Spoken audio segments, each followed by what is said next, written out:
السلام علیکم ورحمۃ اللہ وبرکاتہ نحمده ونصلي على رسوله الكريم اما بعد فاعوذ بالله من الشيطان الرجيم بسم الله الرحمن الرحيم قل لئن اجتمعت الانس والجن على ان يأتوا بمثل هذا القرآن لا يأتون بمثله ولو كان بعضهم لبعض ظهيرا وقال النبي صلى الله عليه وسلم إن الله يرفع بهذا الكتاب أقواما ويدعو به آخرين صدق الله وصدق رسوله النبي الكريم أما بعد وہ قرآن جس نے مردوں کو حیات جاویدہ بخشی، جہاں میں عام جس نے کر دیا ہے آب حیوانی، ہوئی ہے صبح صادق سے گریزہ رات کی ظلمت، جہاں خورشید کے کرنوں سے ہو جائیں گا نورانی۔ وارثان علوم نبوت، علماء کرام و طلبہ اعظام، آج کے اس پر رونق و پروقار محفل میں چند معروضات سخن پیش کرنے کی سعادت حاصل کر رہا ہوں۔ جس موضوع پر لب کشائی کرنا چاہتا ہوں وہ ہے انقلاب قرآن کریم۔ گرامی قدر سامعین، خلا کے کائنات کا ایسا عظیم دستور چلا آ رہا ہے کہ جب بھی انسانیت کی کشتی رواح کسی ظلمت و تاریکی کے بھور میں پھنس جاتی ہے تو اس کی دستگیری آسمانی ہدایت کے ذریعے سے عمل میں آتی ہے۔ حضرات انبیاء علیہ السلام کا مقدس گروہ ان ہدایات کو پہنچانے میں پیغمبر اور کاتب کی حیثیت رکھتا ہے۔ انسانی فلاح و بہبود کا مدار فقط آسمانی ہدایت کے گرد گردش کرتا نظر آتا ہے۔ تورات، زبور، انجیل اور 110 صحیفوں کی شکل میں اپنے اپنے زمانے میں انسانیت کو حق و فلاح کا راستہ فراہم کیا گیا۔ حضرت سیدنا عیسیٰ علیہ السلام کے بعد تقریباً 5 صدیاں بیت جاتی ہے۔ رفتہ رفتہ انسانیت ظلمت کدا، جہل و طغیان بنتی چلی گئی۔ انسانیت کی بے سہارا ناؤ سرکشی جہالت کے بھور میں پھنسنے لگی۔ جہالت و ضلالت کی تاریکی نے انسانیت کی بصارت و بصیرت کو سلب کر لیا۔ انسانی شرافت وقار خود انسانوں کے نظروں سے اجل ہو گیا تو رب کائنات نے امام الانبیاء والمرسلین سید الاولین والآخرین صلی اللہ علیہ وسلم کو وہ بقائے نور اور چراغ فیروزہ دے کر بھیجا، جس کے بارے میں خلا کے عالم خود فرماتے ہیں، کتاب انزلناہ الیک لتخرج الناس من الظلمات الی النور۔ یہ وہ کتاب روشن ہے جس کے ذریعے آپ انسانیت کو جہالت و ضلالت، شقاوت و نحوست کے بھور سے نکال کر حکمت و اطاعت، رحمت و سعادت، رشد و ہدایت کے اجالے میں لا کر اپنی زندگی کا آب حیات فراہم کیجیے۔ پھر دنیا نے یہ منظر دیکھا، کس نے ذروں کو اٹھایا اور صحرا کر دیا، کس نے قطروں کو ملایا اور دریا کر دیا۔ خود نہ تھے جو راہ پر اوروں کے ہادی بن گئے، کیا نظر تھی جس نے مردوں کو مسیحا کر دیا۔ گرامی قدر سامعین، کیا وہ انسانیت تھی جو ایک دوسرے کو گوارا نہ کر سکتی تھی؟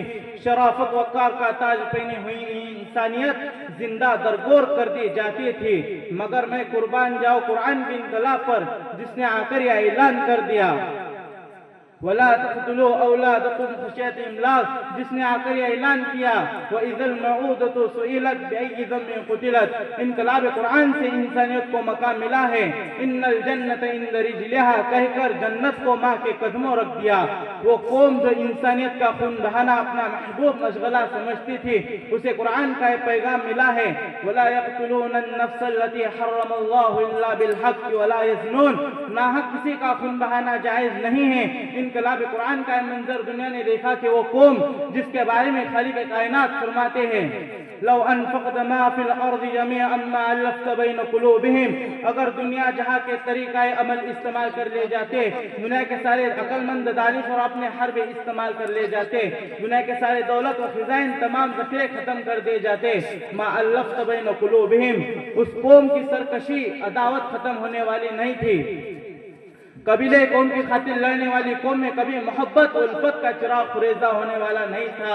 مگر قربان جائے رب کائنات کے اس قرآن کے انقلاب پر جس نے ان میں محبت و الفت کا چراغ روشن کیا ہے، جس کے برکات و اثرات آج تک رواہ دوا نظر آتے ہیں۔ علامہ قرطبی رحمۃ اللہ علیہ اپنے مایہ ناز تفسیر احکام القرآن میں لکھتے ہیں وَقَانُوا أَشَدَّ خَلْقِ اللَّهِ حَمِيَّةً فَأَلَّفَ اللَّهُ بَيْنَهُمْ بِالْإِيمَانِ۔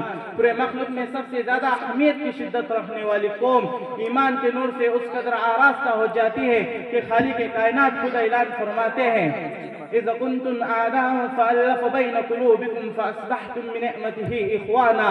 وہ آپس میں محبت الفت کا جام پکڑ شر و شکر بن جاتے ہیں اور رب ذوالجلال ان کی اس محبت کی گواہی دیتے ہیں أَشِدَّاءُ عَلَى الْكُفَّارِ رُحَمَاءُ بَيْنَهُمْ۔ وہ آپس میں اس قدر شر و شکر بن جاتے ہیں کہ ان میں سے ہر ایک کو دیکھنے والا ہے پکار کر کہتا ہے بازو تیرا توحید کے طاقت سے قوی ہے، بازو تیرا توحید کے طاقت سے قوی ہے، اسلام تیرا دیسے تو مصطفی ہے۔ گرامی قدر سامعین، دنیا میں بڑے بڑے انقلاب کے دعوے دار آئے ہیں مگر اس انقلاب کی مثال لا کر تو دکھائے اس جیسے قوم کے اخلاق و اطوار و عادات و خصال میں ایسی تبدیلی برپا کرنا جو آج تک کوئی بڑی سے بڑی سازش بھی اسے تبدیل نہ کر سکی۔ یہ وہ عظیم انقلاب ہے جو فقط قرآن کے درس سے انسانیت نے سکھا ہے۔ آج کوئی دیکھے تو صحیح والدین کو وَبِالْوَالِدَيْنِ إِحْسَانًا کہہ کر عزت و مقام کس نے دیا، وَبِذِي الْقُرْبَى وَالْيَتَامَى وَالْمَسَاكِينِ کہہ کر عزیز و قریب، یتیم اور ناتواں بے سہارا لوگوں کو قدر و مقام کس نے دیا۔ وَلَا تَقْتُلُوا أَمْوَالَكُمْ بَيْنَكُمْ بِالْبَاطِلِ کہہ کر لوگوں کے اموال کو کس نے محفوظ کیا ہے۔ وَأَحَلَّ اللَّهُ الْبَيْعَ وَحَرَّمَ الرِّبَا کہہ کر لوگوں کے اموال کو کس نے محفوظ کیا ہے۔ وَلَا تَقْتُلُوا النَّفْسَ الَّتِي حَرَّمَ اللَّهُ إِلَّا بِالْحَقِّ کہہ کر لوگوں کے جان کو کس نے محفوظ کیا ہے۔ لَا يَسْخَرْ قَوْمٌ مِّن قَوْمٍ لا يسخر قوم من قوم وجعلناكم شعوبا وقبائل لتعارفوا کہہ کر ابسیت و قومیت اور طبقاتی تفریق کا خاتمہ کس نے کیا ہے۔ اجتنبوا کثیرا من الظن ان بعض الظن اسم ولا تجسسوا کہہ کر لوگوں میں عزت و آبرو کا تحفظ کس نے کیا ہے۔